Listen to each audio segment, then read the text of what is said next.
Had a tremendous 3 months, actually, because this has been going on for quite a while. That was a tape that we gave to Chairman Kim and his people, his representatives, and it captures a lot, captures what could be done. And that's a great place, has the potential to be an incredible place between South Korea, if you think about it, and China. It's got tremendous potential, and I think he understands that, and he wants to do what's right.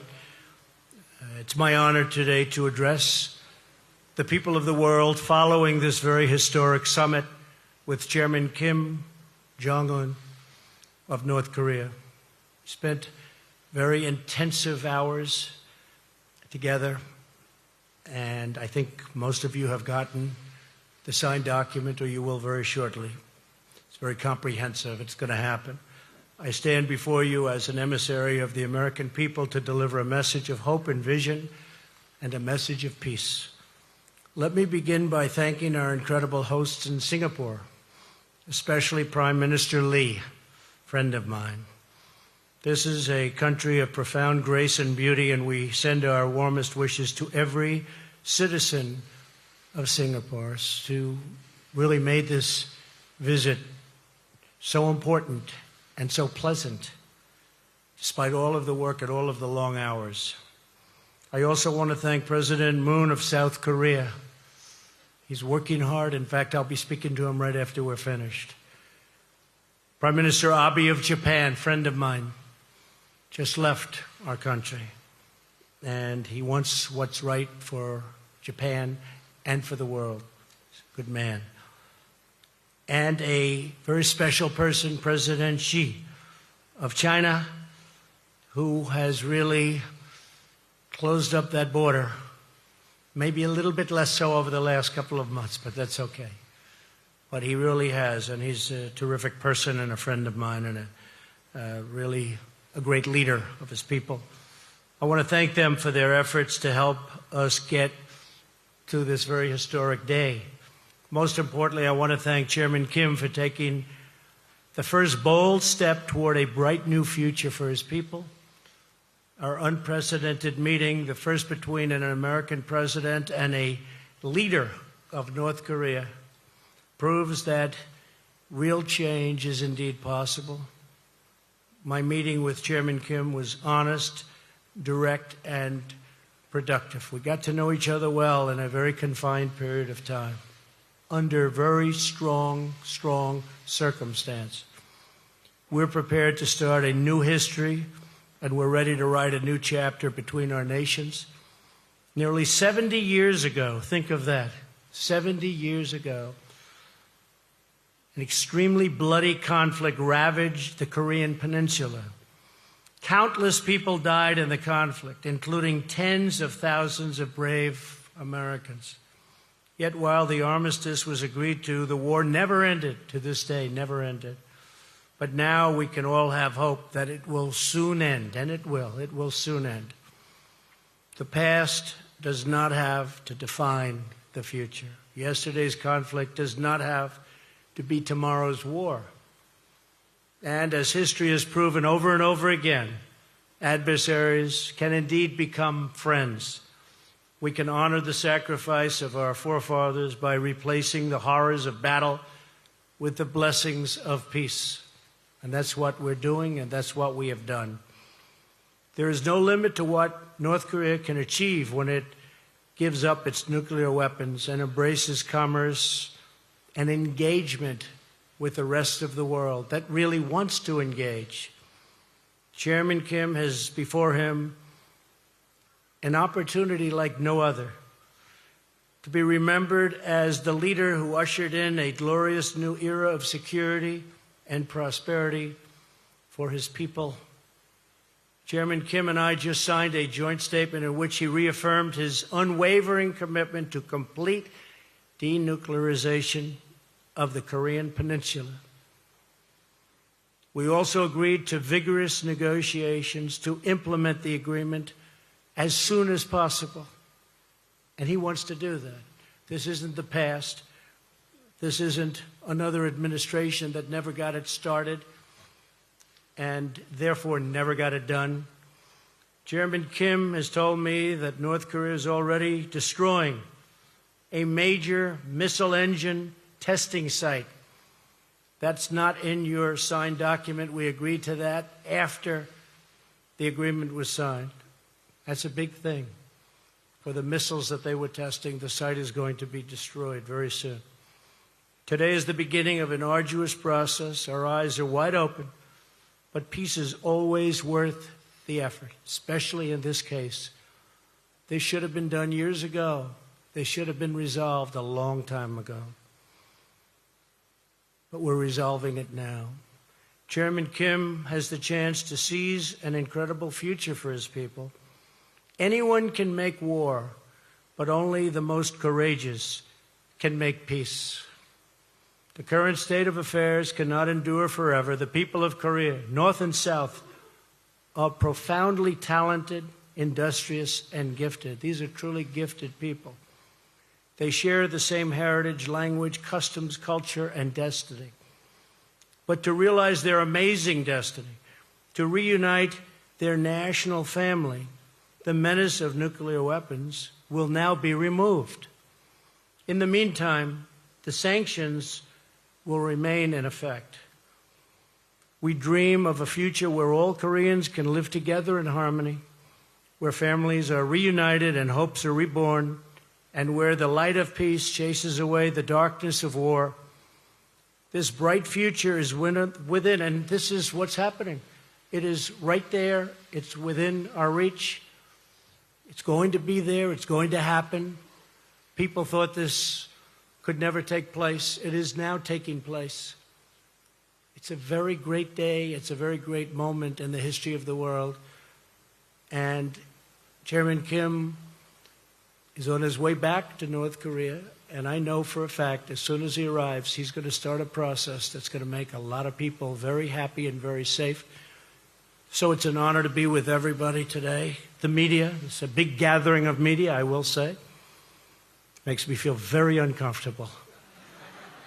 But it is what it is. People understand that this is something very important to all of us, including yourselves and your families. So thank you very much for being here. We'll take some questions. Wow. It's a lot of questions. Go ahead. Sure, go ahead.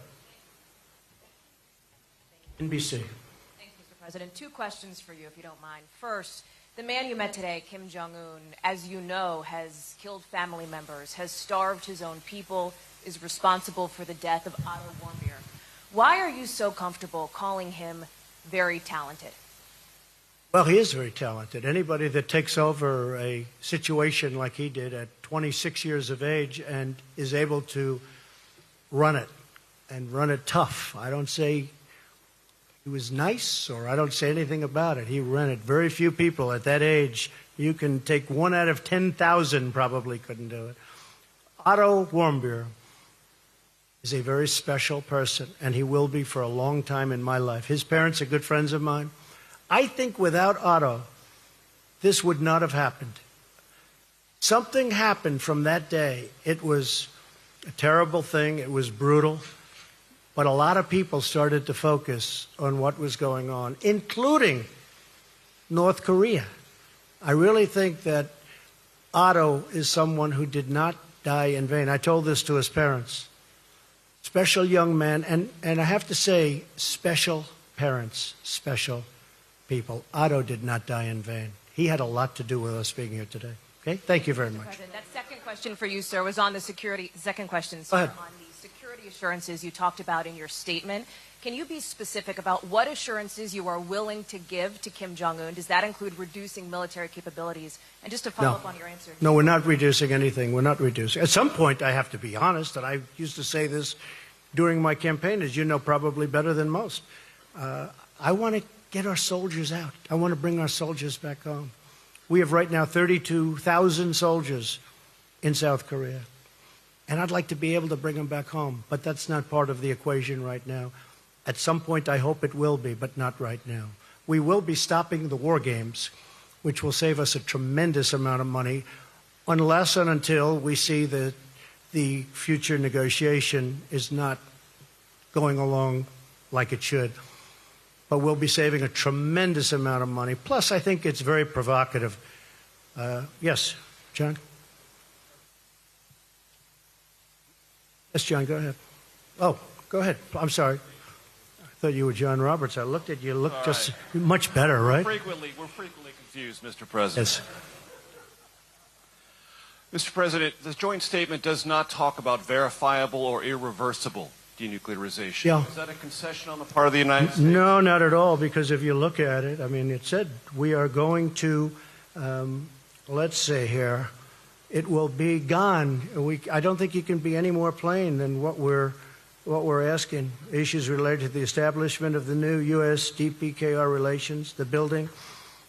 We talk about the guarantees, and we talk about unwavering commitment to the complete denuclearization of the Korean Peninsula. This is the document that we just signed. Did you discuss with Chairman Kim methods to verify, either with the United States or international organizations, that very process? And do you Yes, we did. Yes, we did. And we'll be verifying. Yeah, we'll be verifying. It'll be verified. How is that going to be achieved, Mr. President? Well, it's going to be achieved by having a lot of people there. And as we develop a certain trust, and we think we have done that, Secretary Pompeo has been really doing a fantastic job, his staff, everybody. As we do that, we're going to have a lot of people there, and we're going to be working with them on a lot of other things.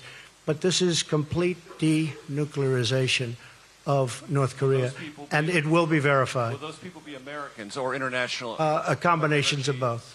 Combinations of both. And we have talked about it, yes. Yeah, go ahead. Be nice. Be respectful.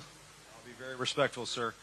What did Kim Jong-un say to you to give you the confidence that for once in the history of North Korea, they are not cheating the system and gaming the world and gaming the people who will have to go in and make sure that they're actually giving up their nuclear arsenal? Yeah, I mean, very fair question. He actually mentioned the fact that they proceeded down a path in the past, and ultimately, as you know, nothing got done. In one case, they took billions of dollars during the Clinton regime, took billions of dollars, and nothing happened. That was a terrible thing. And he actually brought it up to me. And he said, we have never gone this far. I don't think they've ever had the confidence, frankly, in a president that they have right now for getting things done and having the ability to get things done.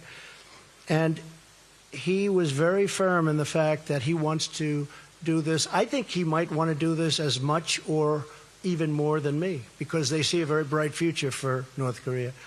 So you never know, right? We never know. But I'll tell you what, we signed a very comprehensive document today, and I think most of you have been given that document. But we signed a very, very comprehensive document, and I believe he's going to live up to that document. In fact, when he lands, which is going to be shortly, I think that he will start that process right away. I do. I can only say that I know him for really well. It's been very rhetorical, as you know. I think without the rhetoric, it wouldn't have happened. I think without other things going along, I think the establishment of a new team was very important. They have a great team. But I think he wants to get it done. I really feel that very strongly. There's John. You know, you two guys look alike when the light is right on the hair is very similar. Let me see who has better hair. He's got pretty good hair, John. It's the angelic glow of the backlighting, Mr. President, that makes us look so similar.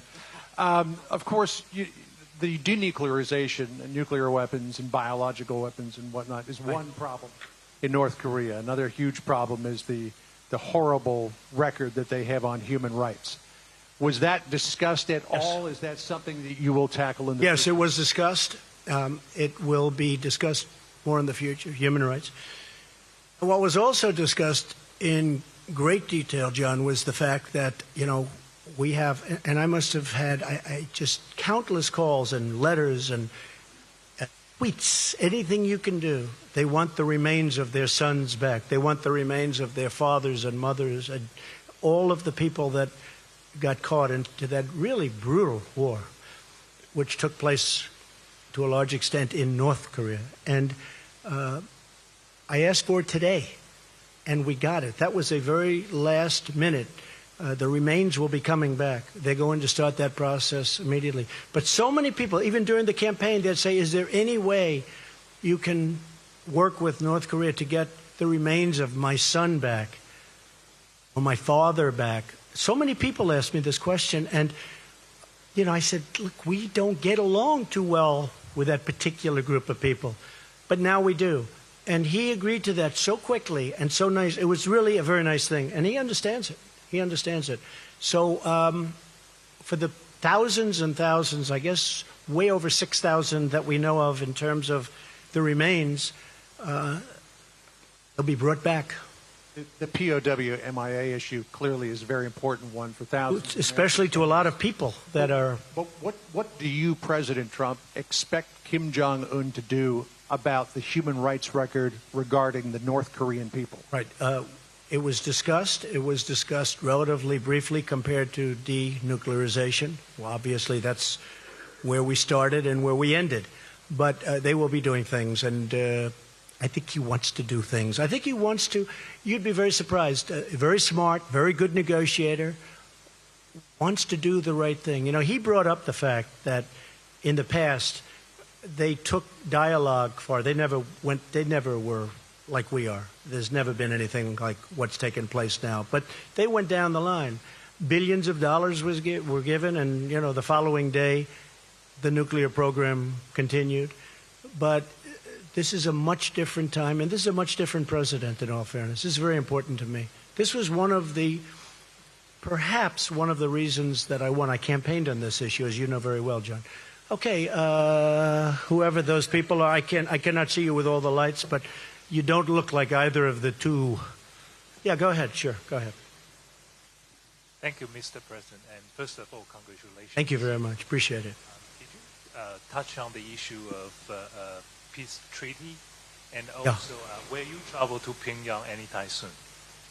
Well, at a certain time I will. I said that will be a day that I look very much forward to at the appropriate time. And I also will be inviting Chairman Kim at the appropriate time to the White House. I think it's really going to be something that will be very important. And he has accepted. I said at the appropriate time. We want to go a little bit further down the road. But what we signed today was a lot of things included. And then you have things that weren't included that we got after the deal was signed. I've done that before in my life. And we didn't put it in the agreement because we didn't have time. And I think most of you have been handed out the agreement or soon will. But oh, you have not? Okay. Well, if you could have those agreements passed out. We just finished them just a little while ago. But if you could have the agreements passed out, you'll see what we're talking about. Yes, sir, go ahead. I want to second the congratulations, President. Thank you. What part did Japan play, and did the abduction issue come up? And yes. Also, the fate of the Christians. And the follow-up question is, when will you be doing an interview with Japanese TV? 50,000 American troops are in Japan. That's true. Again. 50,000 great troops, that's true. Yeah, it did. Abduction, absolutely. As Prime Minister Abe's, one of his, certainly, other than the whole denuking subject, certainly I would say his main point.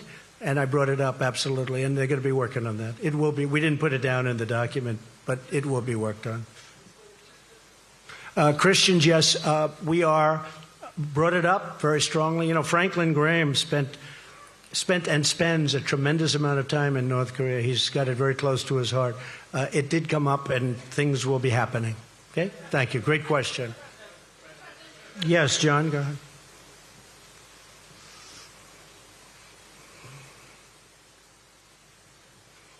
Thank you, Mr. President. Thank you, John. Returning to the question of human rights, you spoke very powerfully on the issue during your State of the Union address. You showed that you had the defector in the First Lady's box with the crutches who escaped. And you, at that point, said that North Korea has more brutally oppressed its people than any other regime on earth. Do you still believe that is the case, having sat down with Kim Jong-un? And does he need to change that? John, I believe it's a rough situation over there. There's no question about it. And we did discuss it today pretty strongly. I mean, knowing what the main purpose of what we were doing is, denuking, but discussed it at pretty good length.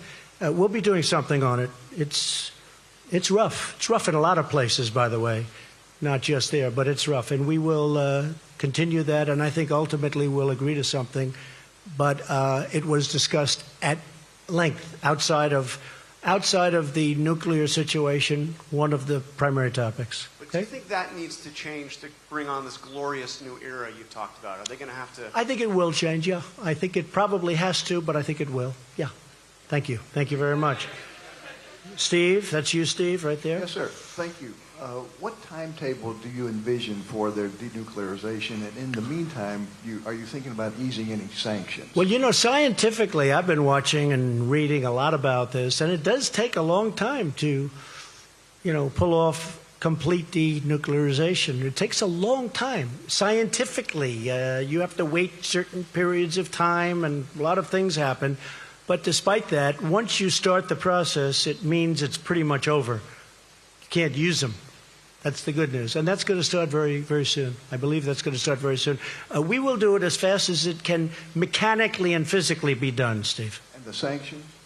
The sanctions will come off when we are sure that the nukes are no longer a factor. Sanctions played a big role, but they'll come off at that point. I hope it's going to be soon, but they'll come off. They, as you know, and as I've said, the sanctions right now remain. But at a certain point, I actually look forward to taking them off. And they'll come off when we know we're down the road where it's not going to happen. Nothing's going to happen. Okay? Thank you. Yes, go ahead, please. Thank you, Mr. President. Thank you. Congratulations on this historic summit. Thank you very much. Congratulations to everybody, by the way. Congratulations to everybody. Go ahead. You signed a document with Kim Jong-un. It's essentially a piece of paper. Yesterday we had a briefing from the Secretary of State, Mike Pompeo, and he said the following: many presidents previously have signed off on pieces of paper, only to find that the North Koreans either didn't promise what we thought they had or actually reneged on those promises. What makes this time different, Mr. President? Well, you have a different administration. You have a different president. You have a different Secretary of State. You have people that are, you know, it's very important to them, and we get it done. The other groups, maybe it wasn't a priority. I don't think they could have done it if it was a priority, frankly. I don't think they honestly could have done it even if it was a priority. And it would have been easier back then. Would have been, for me, it would have been much easier if this were 10 years ago or 5 years ago. And I'm not just blaming President Obama. I mean, this goes back for 25 years. This should have happened. I was given a very tough hand. I was given this. I was given the Iran deal and plenty of other problems. But we're doing really well. And the Iran deal, I have to be honest, I did it because nuclear is always number one to me. Nuclear is number one. But on the Iran deal, I think Iran is a different country now than it was 3 or 4 months ago. I don't think they're looking so much to the Mediterranean. I don't think they're looking so much at Syria like they were with total confidence. I don't think they're so confident right now. But I hope, with that being said, I hope that at the appropriate time, after these sanctions kick in, and they are brutal, what we've put on Iran, I hope that they're going to come back and negotiate a real deal, because I'd love to be able to do that. But right now it's too soon for that. Yes, please. Mr. President, you also talk about establishing diplomatic relations, exchanging ambassadors. How long before that happens? Good question. Hopefully soon, but we'll have to get things moving first. A little bit early for that. We have to get things moving. Yes, go ahead. Hi. Can you clarify when you said you're stopping war games? So Yeah. you are stopping the military exercises with South Korea? Yeah, we've done exercises for a long period of time working with South Korea. And we call them war games, and I call them war games, and they're tremendously expensive. The amount of money that we spend on that is incredible. And South Korea contributes, but not 100%, which is certainly a subject that we have to talk to them about also. And that has to do with the military expense and also the trade. So we're doing that. We actually have a new deal with South Korea in terms of the trade deal. But we have to talk to them. We have to talk to many countries about treating us fairly. But the war games are very expensive. We pay for a big majority of them. We fly in bombers from Guam. I said it when I first started. I said, where do the bombers come from? Guam, nearby. I said, oh, great, nearby. Where's nearby? 6.5 hours. 6.5 hours, that's a long time for these big, massive planes to be flying to South Korea to practice and then drop bombs all over the place and then go back to Guam. I know a lot about airplanes. It's very expensive. And I didn't like it. And what I did say is, and I think it's very provocative. I have to tell you, Jennifer, it's a very provocative situation when I see that, and you have a country right next door. So under the circumstances that we're negotiating a very comprehensive, complete deal, I think it's inappropriate to be having war games. So number one, we save money a lot. And number two, it really is something that I think they very much appreciated. Does North Korea give you something in return, though? Well, we've gotten, I've heard that. I mean, some of the people that, I don't know, maybe they really mean it. I don't always want to go against the press because I just don't. Especially not today. This is too important. But I noticed that some of the people were saying that the president has agreed to meet. He has given up so much. I gave up nothing. I'm here. I haven't slept in 25 hours, but I thought it was appropriate to do because we've been negotiating for literally round the clock with them and with us and with John and with Mike and a whole team of very talented people. But we haven't given up anything other than, you're right, I agreed to meet. And I think the meeting was every bit as good for the United States as it was for North Korea. But I just wrote down some of the things we got. And they got a meeting. But only a person that dislikes Donald Trump would say that I've agreed to make a big commitment. Sure, I've agreed to take a period of time and come here and meet, and that's good. But I think it's great for us and as a country, and I think it's good for them. But what did they do to justify this meeting? Secured commitment for complete denuclearization. That's the big thing. They secured the release of 3 American hostages. They already gave them to us 2 months ago. These people are now living happily back in their homes with their families. And it was pretty rough for them, to put it mildly. Secured the commitment to recover the remains, including, these are of fallen heroes. And they're giving a commitment. They're starting it immediately to recover the remains. And I just went through how many people asked me about it. I was amazed, actually. So many people would ask me, is it possible? Is it possible? At that time, we had no relationship to Chairman Kim or to anybody else in North Korea. It was a very closed society. So we're getting the remains back. Secured the halt of all missile and nuclear tests. For how long has it been? 7 months? You haven't had a missile go up. For 7 months, you haven't had a nuclear test. You haven't had a nuclear explosion. I remember a nuclear event took place, 8.8 on the Richter scale.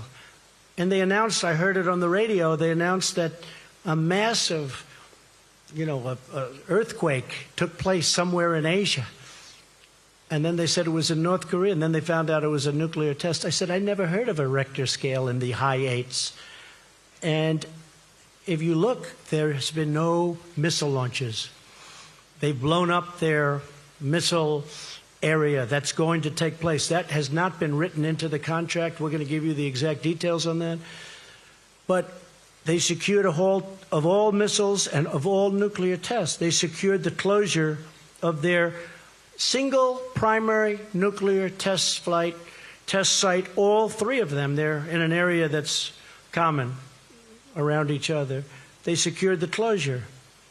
They secured the commitment to destroy the missile engine testing site. That was not in your agreement. I got that after we signed the agreement. I said, do me a favor. You've got this missile engine testing site. We know where it is because of the heat. It's incredible the equipment we have, to be honest with you. I said, can you close it up? You're going to close it up. We maintain the ability to continue to apply sanctions. So we're applying sanctions. Now, I had 300 sanctions that I was getting ready to put on last week, and I said, I can't really put on sanctions when I'm meeting with. I thought it would be very disrespectful. 300 very big ones, powerful ones.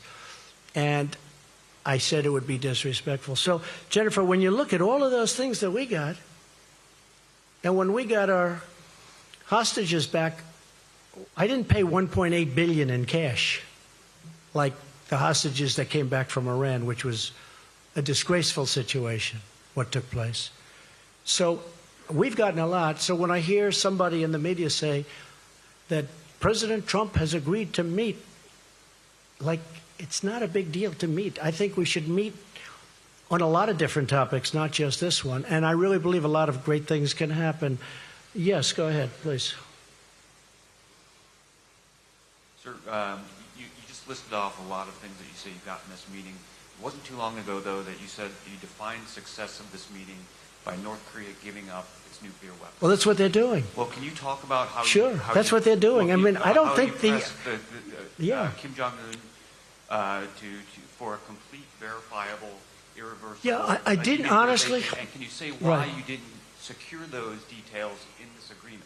Because there's no time. I'm here one day. We're together for many hours intensively, but the process is now going to take place. And I would be surprised, Mike, if they haven't even started already. They have started. They blew up their sites. They blew up their testing site. So, but I will say, he knew prior to coming. You know, this wasn't like a surprise. It wasn't like we'd never discussed it. We discussed it.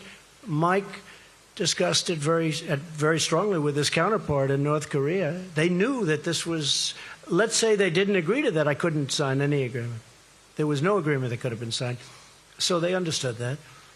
And it wasn't a big point today because really this had been taken care of more than any other thing because it was all about this. This has been taken care of before we got here. So when we brought that up today, you see the language. It's very strong. It's in the document. Yes, ma'am. Thank you, Mr. President. Could you talk about the military consequences for North Korea if they don't follow through on the commitments that you're talking about? Well, I don't want to talk. Yeah, I know. That's a tough thing to talk about because I don't want to be threatening. I don't want to be threatening. They understood that. And you've seen what was perhaps going to happen. And, you know, Seoul has 28 million people. We think we have big cities. You look at New York where it has 8 million people. We think it's a big city. Seoul has 28 million people. Think of that. And it's right next to the border. It's right next to the DMZ. It's right there. I mean, if this would have happened, I think, you know, I've heard, 100,000 people. I think you could have lost 20 million people, 30 million people. This is really an honor for me to be doing this because I think, you know, potentially you could have lost, 30, 40, 50 million people. The city of Seoul, one of the biggest cities in the world, is right next to the border. You once spoke about fire and fury. Is that no longer the case? Well, at that time we needed perhaps fire and fury because we could not have allowed that kind of capability from the standpoint of the United States. And certainly Japan wasn't going to allow it either. Japan is right next door. One more thing. Mr. President, could you tell us about the video that you showed before this? Yeah. When did you show that to Kim? What was the goal Today. there? Yeah. We had it made up by some, I hope you liked it. I thought it was good. I thought it was interesting enough to show. One in English and one in Korean. And we had it made up. I showed it to him today, actually during the meeting, toward the end of the meeting. And I think he loved it. They were given, we didn't have a big screen like you have the luxury of having. We didn't need it because we had it on a cassette and an iPad, and they played it. And about 8 of their representatives were watching it, and I thought they were fascinated by it. I thought it was well done. I showed it to you because that's the future. I mean, that could very well be the future. And the other alternative is just not a very good alternative. It's just not good. But I showed it because I really want him to do something. Now, I don't think I had to show it because I really believe he wants to. I think he wants to get it done. Yes, go ahead. How's Staten Island Ferry doing? Okay. He wrote the best story about me with the Staten Island Ferry, and after that, he's never written a good story. I don't know what happened. It's a long time ago. Mr. President, it's been a busy week for you on the international stage. You're leaving this summit here in Singapore having determined that Kim Jong-un is a talented man. You left the G7 summit a few days ago in Canada having determined that Prime Minister Trudeau is weak. and dishonest. What do you say to America's allies who worry that you might be jeopardizing our long-term alliances and who worry that you might be treating our historic friends as enemies and our historic enemies as friends? Well, first of all, I think it's a very fair question. I had a very good meeting with the G7, and I left the meeting, and I'll be honest, we are being taken advantage of by virtually every one of those countries, very, very seriously. Now, the United States, because of bad management at the top, because of presidents that didn't care about trade or didn't understand it or whatever reason, for many years, with China being obviously the most successful at it, but the European Union is second, 151 billion we lost. They were represented at the meeting. And we're being taken advantage of on trade. Canada does have very big advantages over us in terms of trade deficits. We have a big trade deficit with Canada. I was reading where, it's actually a surplus. Not a surplus. It's either 17, but it could actually be 100. You know, they put out a document. I don't know if you saw it. They didn't want me to see it, but we found it. Perhaps they were trying to show the power they have. It's close to $100 billion a year loss with Canada. They don't take our farm products, many of them. They charge what was 270%, but somebody told me the other day that a few months ago they raised it to 295% for dairy products. And it's very unfair to our farmers, and it's very unfair to the people of our country, the workers, the farmers, the companies. And we are not able to trade. They have tremendous barriers up. They have tremendous tariffs. So when I put in a countervailing tariff just to get us up a little bit so the balance isn't so much, it's like this. They said, oh, that's so terrible. I said, what's terrible? We have to catch you a little bit. We have to have a little balance. Even if it's not complete, we have to have a little balance. I say this with many countries. Anyway, we finished the meeting. Really, everybody was happy. And I agreed to sign something. I asked for changes. I demanded changes, and those changes were made. In fact, the picture with Angela Merkel, who I get along with very well, where I'm sitting there like this, that picture was, we're waiting for the document because I wanted to see the final document as changed by the changes that I requested. That was a very friendly, I know it didn't look friendly, and I know it was reported like sort of nasty both ways. I was angry at her. Actually, we were just talking, the whole group, about something unrelated to everything, very friendly, waiting for the document to come back so I could read it before I leave. Anyway, I left it. It was very friendly. When I got onto the plane, I think that Justin probably didn't know that Air Force One has about 20 televisions. And I see the television, and he's giving a news conference about how he will not be pushed around by the United States. And I say, push him around. We just shook hands. It was very friendly. Look, countries cannot continue to take advantage of us on trade. The numbers are out. Over the last couple of years, and over the last many years, but over the last couple of years, this country has lost $800 billion on trade with other countries, the biggest one being China. $800 billion. $151 billion with the European Union. They don't take our agricultural products, barely. They don't take a lot of what we have, and yet they send Mercedes into us. They send BMWs into us by the millions. It's very unfair. And it's very unfair to our workers, and I'm going to straighten it out, and it won't even be tough. Okay? Thank you. Go ahead. Go ahead.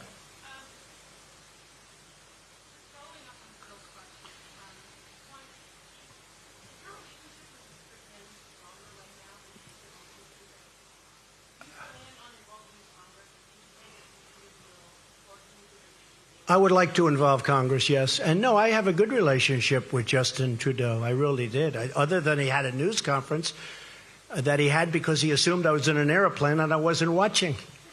He learned that's going to cost a lot of money for the people of Canada. He learned. You can't do that. You can't do that. We left. We had a very good relationship. I've had a good relationship with Justin. I have a good relationship with all. I have a very good relationship with Angela Merkel. But on NATO, we're paying 4.2%. She's paying 1% of a much smaller GDP than we have.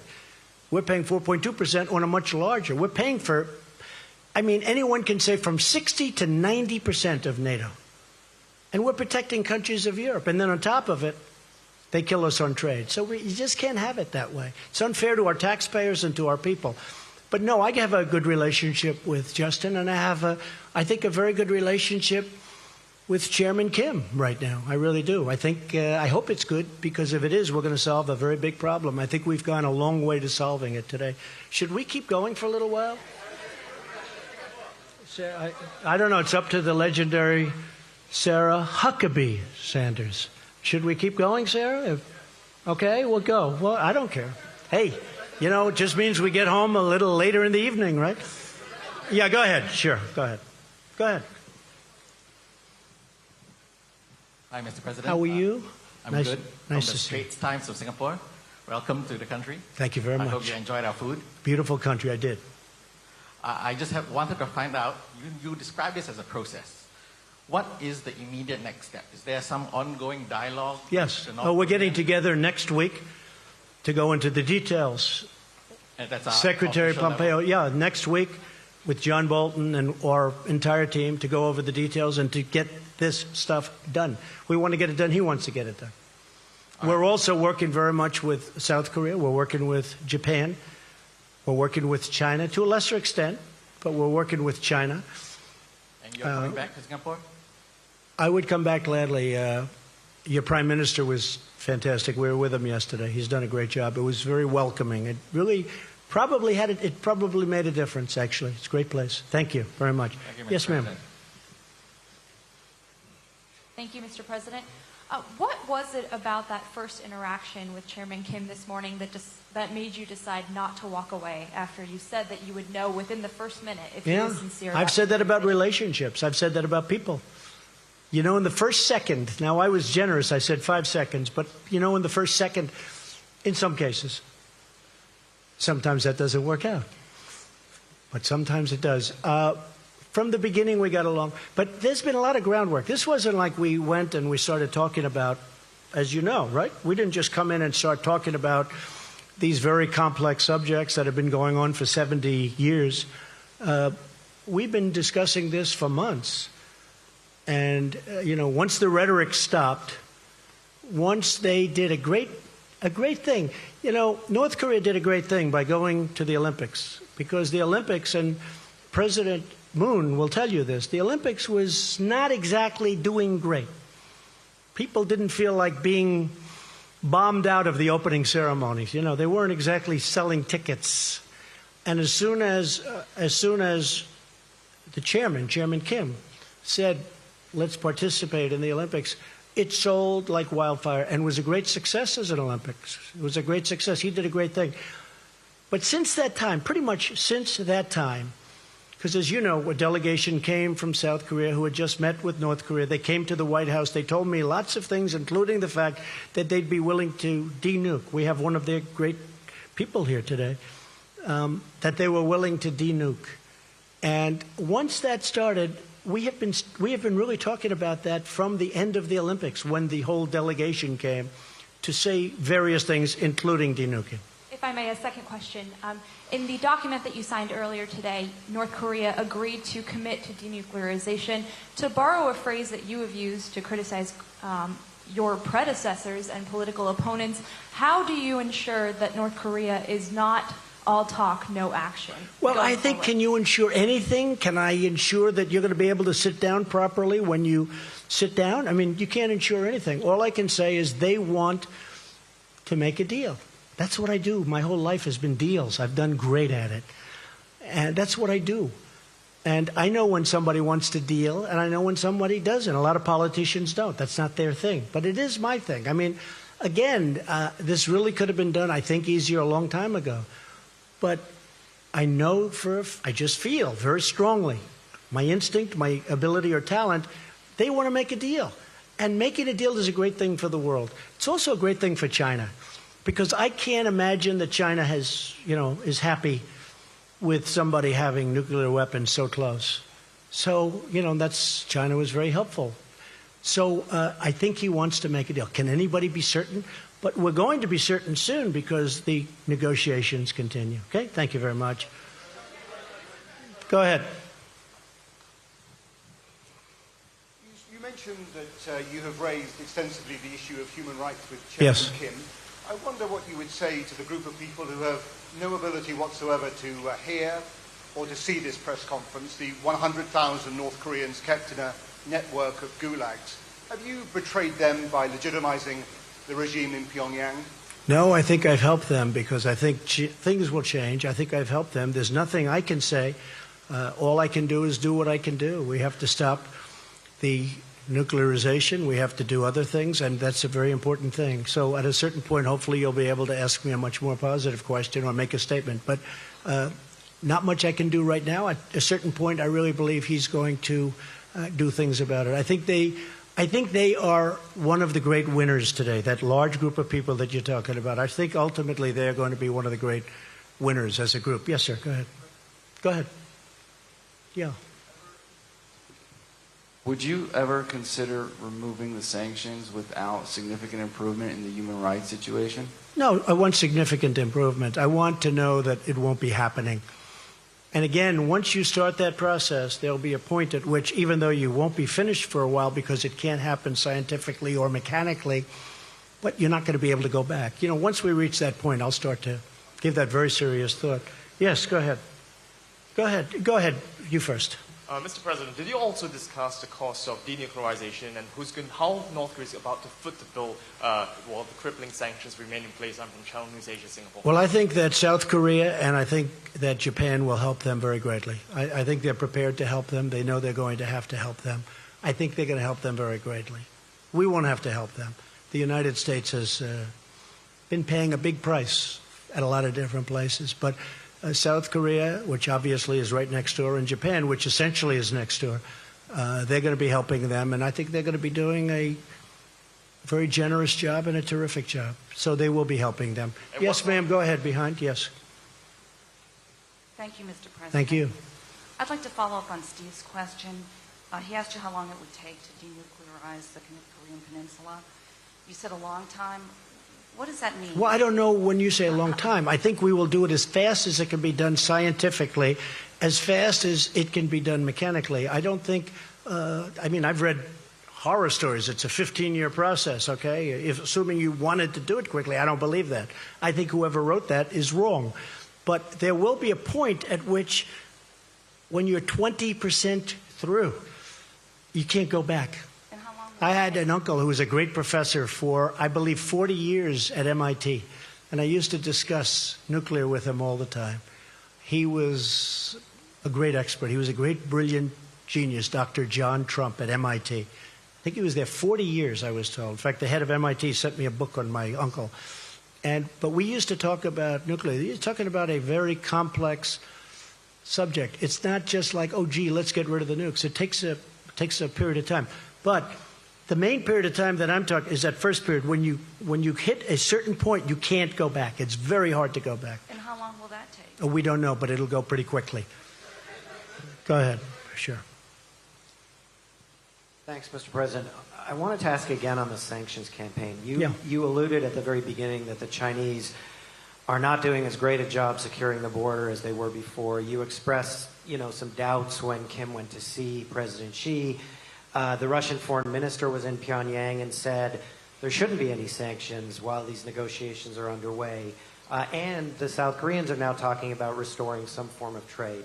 So with all of those players appearing to be moving toward eroding sanctions, how can you keep the sanctions regime in place? What leverage do you have on these countries? Well, I think we have a lot of leverage. I think we have tremendous leverage. I do believe that China, despite my relationship with President Xi, a man who I told you I have great respect for and like also a lot, we're having very tough talks on trade. And I think that probably affects China somewhat, but I have to do what I have to do. And I think over the last 2 months, the border is more open than it was when we first started. But that is what it is. We have to do it. We have a tremendous deficit in trade, commonly known as a trade deficit. We have a tremendous deficit in trade with China. We have to do something about it. We can't continue to let that happen. And I think that has had an impact on my relationship in terms of the border. I don't think it has a relationship, I don't think it affects my feeling or my relationship to President Xi. But when we first started, we weren't ready to go that route. And as we started preparing and getting ready to do that, I think that's had an impact on, frankly, the border, which is a shame. But I have to do it. I have no choice. For our country, I have to do it. South Korea will do whatever's necessary to get a deal done. If that means we can't trade, they're not going to trade. They're definitely not going to trade. If they think, and they would do this with our concurrence, if they think that they can do some work because we're very far down the line. We're actually very far. You know, that document, when you read it today, that's far down the line. That's not something that just happened to be put together. This was done over months. And again, the rhetoric was important and the sanctions were important. I don't even know which one was more important. They were both important. Yeah, go ahead. President David Sanger from the New York Times.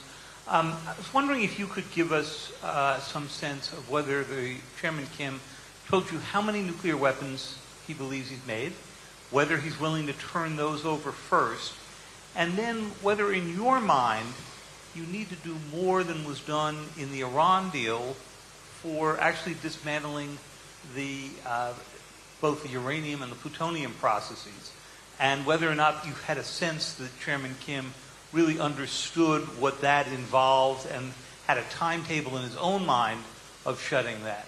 Well, David, I can tell you he understands. He understands it so well. He understands it better than the people that are doing the work for him. That is an easy one. As far as what he has, it's substantial, very substantial. The timing will go quickly. I believe you'll see some good action. I mean, as an example, one of the things with the missile site, I think you're probably surprised to hear that. That was a throw-in at the end, the missile site. But I really believe, David, that it's going to go very quickly. I really believe that it's going to go fast. And it is a very substantial arsenal. There's no question about it. You know, I used to say, maybe it's all talk and no action. But we have pretty good intelligence into that, although probably less there than any other country. You understand that maybe better than anybody in the room. Probably less there than any other country. But we have enough intelligence to know that what they have is very substantial. This is why, David, I always say that this shouldn't have taken place so late into the process. Wouldn't this have been better if it was 5 years ago or 20 years ago or 15 years ago and we didn't have to worry about not having a successful meeting like today? So, and I still love my first interview with you, David. I still have that interview, actually. Yeah, go ahead. Thank you.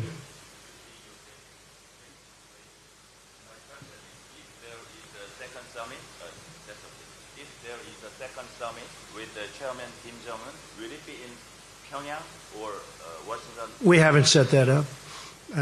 We'll probably need another summit. We'll probably need, or meeting, we could use a different term, but we'll probably need another one. I will say this, we're much further along than I would have thought. I did not think we'd be here. I thought, and I've told people, I didn't want to build up people's hopes too much. I told people, I thought that this would be a successful meeting if we got along, we developed a relationship, and we could have maybe gotten to this point in 3 or 4 months from now. But it really happened very quickly. A lot of that was because of the foundation that was, put down before we met. A lot of things happened very fast. We didn't have, as an example, bringing back the remains. That was not one of the things that was on our agenda today. I brought it up at the very end because so many people had talked to me about it. And I brought it up at the very end, and he was really very gracious. Instead of saying, well, let's talk about it the next time, he said, it makes sense, we will do it. And he knew, they know where many of those incredible people are, where they're buried, along roads, along highways, along paths, usually, because our soldiers were moving back and forth and they had to move rapidly. It's very sad. But he knew, and that was brought up at the very end. And it was really great that he was able to do it. A lot of people are going to be very happy about that. Yes, go ahead, please. Thank you, Mr. President. Thank you. Emerald Robinson, One American News. Congratulations. Thank you. Thank you for the nice way you treat us. We appreciate it. Really, it's very good. It's really beautiful what you do. Go ahead. So you... And now I'll probably get this killer question. Well, I do want to talk about the future of North Korea. It's all right. Specifically the people. Kim Jong-un is saying he's wanting a brighter future with prosperity for his people, yet we know they lived under oppression. You showed him this video of what the future could be like, but do you have an idea specifically of the model that he would like to go towards? Economically, is he open to more economic freedom? It's a good question. So you saw a tape today, and that I think was done really well, but that was done at the highest level of future development. I told him, you may not want this. You may want to do a much smaller version of this. I mean, you're going to do something, but you may want to do a smaller version. You may not want that with the trains and the everything, you know, super, everything the top. And maybe you won't want that. It's going to be up to them. It's going to be up to them. It's going to be up to the people what they want. They may not want that. I can understand that too. But that was a version of what could happen, what could take place. As an example, they have great beaches. You see that whenever they're exploding their cannons into the ocean, right? So I said, boy, look at that. Wouldn't that make a great condo behind? And I explained, I said, you know, instead of doing that, you could have the best hotels in the world right there. Think of it from a real estate perspective. You have South Korea, you have China, and they own the land in the middle. How bad is that, right? It's great. But I told them, I said, you may not want to do what's there. You may want to do a smaller version of it, or, you know, and that could be. Although I tell you what, he looked at that tape, he looked at that iPad, and I'm telling you, they really enjoyed it, I believe. Okay? Yeah, go ahead. A couple of more. Okay, we'll do 3 more. Yeah, go ahead. Go. Yes, hi, Brian. Am I undercover again this week? Boy, have I been so many covers. It's entirely possible. Huh? I know. That's Do you okay. now see Kim Jong-un as an equal? In what way? You just showed a video that showed you and Kim Jong-un on equal footing in discussing the future of the No, country. I think that I don't view it that way. See, I don't view it that way. I'll do whatever it takes to make the world a safer place. If I have to say I'm sitting on a stage, I mean, I understand what you're getting at. If I have to say I'm sitting on a stage with Chairman Kim, and that's going to get us to save 30 million lives, could be more than that, I'm willing to sit on the stage. I'm willing to travel to Singapore very proudly, very gladly. Again, I you know, other than the fact that it is taking my time, they have given up a tremendous amount. They've given it up even before, and even add the Olympics to it. You know, you could add the Olympics to the question. They went to the Olympics. They took an Olympics that was going to be a massive failure, that maybe wouldn't have even opened. And they made it a tremendous success by agreeing to participate. Add that to the list of things that they've done. So, Brian, if I can save millions of lives by coming here, sitting down, and establishing a relationship with someone who's a very powerful man, who's got firm control of a country, and that country has very powerful nuclear weapons, it's my honor to do it. Are you concerned that the video you just showed could be used by Kim as propaganda to show him as... No, I'm not concerned at all. We can use that video for other countries. Go ahead. Mr. President, in the year 2000, President Clinton got a request by Kim Jong-il. Got impressed? Got a request from Kim Jong-il to travel to Pyongyang and meet him. And Clinton refused. He sent the Secretary of State Albright. Yeah, he did a great deal. And he spent $3 billion and got nothing. They started making nuclear weapons. Mr. President, and you, on the other hand, got the request and right away went here to meet him. And do you understand those people who say that you gave him the ultimate present, a legitimacy to a regime who oppresses its people without an ongoing process before you, as the U.S. President, as the leader of the free world, meet, shake hands with this leader of North Korea who is perceived to be oppressing brutally his own people? Okay, good. I think we just answered the question. But do you understand this I understand it much better than you do. Okay, yeah, go ahead. Go ahead. Thank you very much. Yes. Mr. President, Eliana Johnson with Sure. Politico. Hi. Hi. You mentioned a couple specific concessions that you got from Kim, the return of remains and the destruction of the nuclear site. And I know you said that was And an much add-on. more, and much more than that. Yeah, I know you said the last thing was an add-on and it wasn't in the agreement, but that he gave you his word. If he doesn't follow through on these things, What are you prepared to do in response, and will you lose faith in this process? No, I think he'll do it. I really believe that. Otherwise, I wouldn't be doing this. I really believe, and it was really the engine testing site, in addition to all of the other things that they've agreed to do. It was they have a very powerful engine testing site that, again, we're able to see because of the heat that it emits. And yeah, I'm able to. I'm very happy. I'll tell you what, I'm very happy with those 2 points, the 2 points you mentioned, but I think you might be referring to the thing that's not in, which is the engine testing site. Honestly, I think he's going to do these things. I may be wrong. I mean, I may stand before you in 6 months and say, hey, I was wrong. I don't know that I'll ever admit that, but I'll find some kind of an excuse. Okay, one more. Come on. Yeah, go ahead. Go ahead, sure.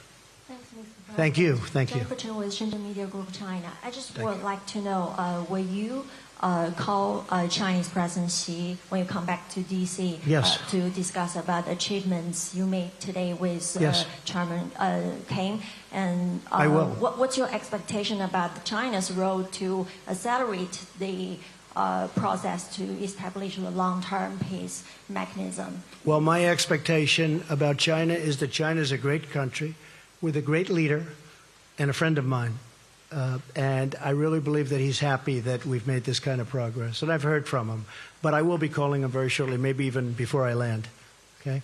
And I have to say, and the United States is a great country. And we have set records economically, over $7 trillion in net worth addition to what we have. And we are almost twice the size of the economy of the United States. Nobody talks about this because you do hear a lot about China, rightfully so. But the United States now is almost twice the size of the economy of China. We have a great country, and we're on a correct path. Okay, one more, that'll be it. Oh, South Korea? Where's South Korea? I think you deserve, go ahead, go. You deserve one, yes. You deserve one. I've got 2 questions for you, Mr. President. First, you mentioned earlier that you're going to talk with South Korean President Moon Jae-in over the phone. What do you plan to discuss with him? I just want to tell him about the meeting. Very successful, and he'll be very much involved in the final negotiation. He's a very, very fine gentleman, also a friend of mine, and I look forward to speaking to him. He'll be very happy when he hears about. I've already sent word to him about what happened. I sent the document to him, actually, and all of the details behind the document. So I'll be talking to him very shortly. If I may ask another question, in signing the peace treaty, do you plan to work this out with North Korea's Chairman Kim only, or what do you think about the involvement of South Korea and China as the signatories? I'd like to have them involved also. There's a question as to whether or not we're supposed to or whether or not we legally have to. I don't care. I think it would be great to have China involved and also, of course, South Korea. Okay?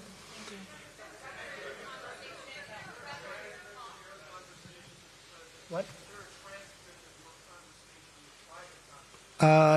Mike, do they have a transcript? They probably have a rough transcript, which you can give us if you have one. No, they didn't record it. I don't think they recorded it. Are there any recordings of it? I wish there were, because it is interesting stuff. Say it. I don't. We probably have some notes or something, but they have actually detailed notes, I would imagine. But we had a great conversation. It was a very heartfelt conversation.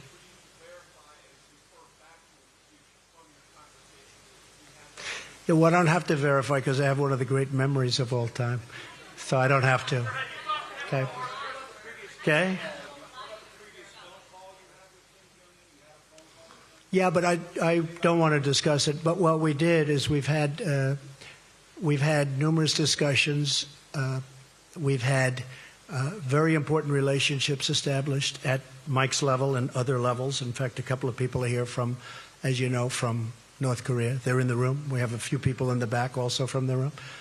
So when we went into this final agreement, very importantly, we really didn't go in cold. We went in with tremendous relationship and tremendous knowledge, and I think that's why we got it done. So I'm going to head back. I don't know about you folks, but it's been a long time since I've taken it easy. So now we can take it a little bit easy, and then the work begins again. And I appreciate everybody being here. I hope we've answered your questions. And thank you very much. And sort of congratulations to everybody, because this is a really, to me, it's a very important event in world history. And to be really true to myself, I have to add, I want to get it completed. So Mike, our whole team has to get to work and get it completed, because otherwise we've done a good job. But if you don't get the ball over the goal line, it doesn't mean enough, okay? So thank you, and sort of congratulations to everybody in the room. Thank you very much. Appreciate it.